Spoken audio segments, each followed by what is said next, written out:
Hi, so we've got a relatively new stove by MI and it's called the Rondo.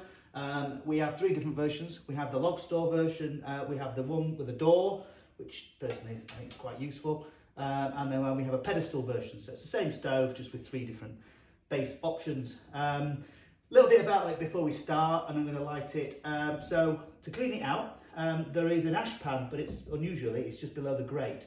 So we feel that the best way of doing it is to lift up the log retainer and take it out. You can just lift it up and slide it, and then your grate just lifts out and you've got a little ash pan underneath it.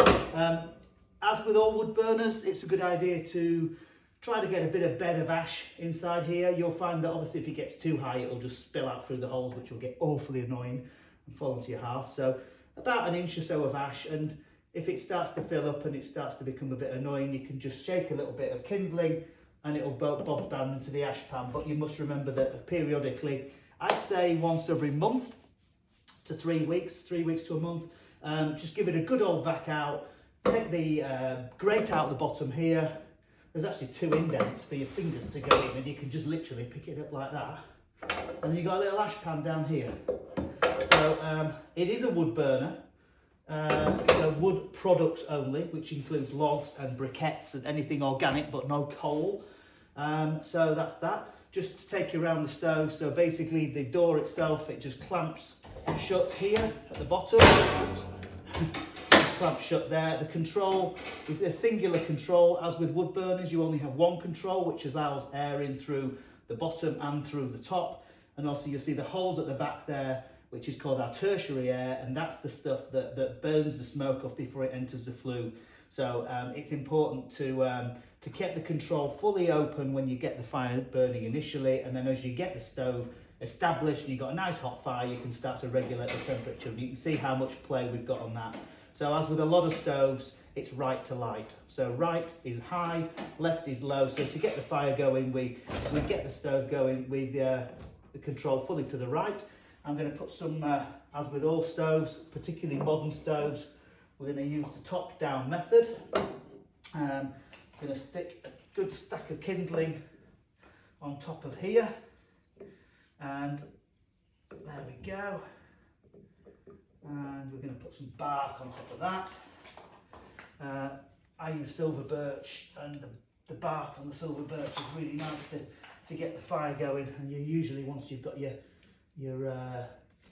bag of logs, you've got a couple of nice bags of bark off the silver birch that you can use as kindling, which is really handy to get the fire going. So making sure that we've got the control fully to the right. I'm going to get the fire going now with our fancy fire lighter, and there we go. And I'm going to close the door fully. So it's quite a firm door, so you've got to push it in and then clamp it shut, and then we've got the control fully open there, and the fire lighters should do their bit now, and they should get the fire going. So the fire lighters will start to generate a little bit of heat, send a little bit of heat into the flue and get the flue drawing nicely, and then once the kindling started to burn, it burns into the logs, and then the logs start to burn, and then the flue's nice and hot. So ultimately what we're doing is we're starting the fire at the top of the stove and we're burning it down into the bottom of the stove to get the fire burning there. I'm just going to open that up quick there just to get the fire lighters going. There we go.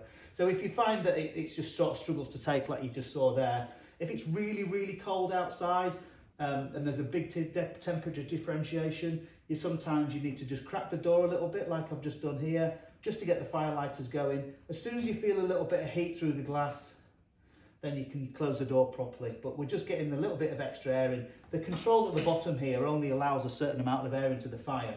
So sometimes it just needs a little bit of a boost when you're getting it going. And also if you're reloading the fire, so once you've got the fire burning and it's burning nice and hot, and you put a log on and you've got embers at the bottom of the fire and the log sort of struggles to take a little bit, it's because it needs a little bit more air. So maybe just crack the door for a couple of minutes just while it takes that extra air in.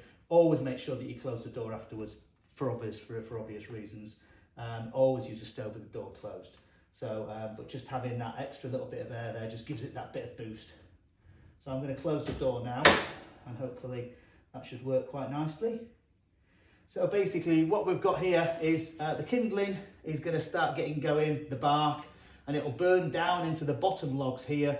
The logs at the bottom are quite small logs. I'd recommend putting 2 small logs at the bottom and a good stack of kindling, like maybe 4 rows high, and then your firelighters at the top, as we say there. And then so what's going on here is the heat is going to be sent into the flue, and that will get the fire working nice and hot. It's the opposite way around to what many people light a stove at, because what you're basically doing here is you're lighting at the top of the fire as opposed to at the bottom of the fire. But by doing this, it means that the stove is burning cleanly, so there's no smoke coming off these firelighters here. So by the time it burns into the kindling at the bottom here, your flue's already started to draw, and it's all going to be working nice and hot. But it's getting going now.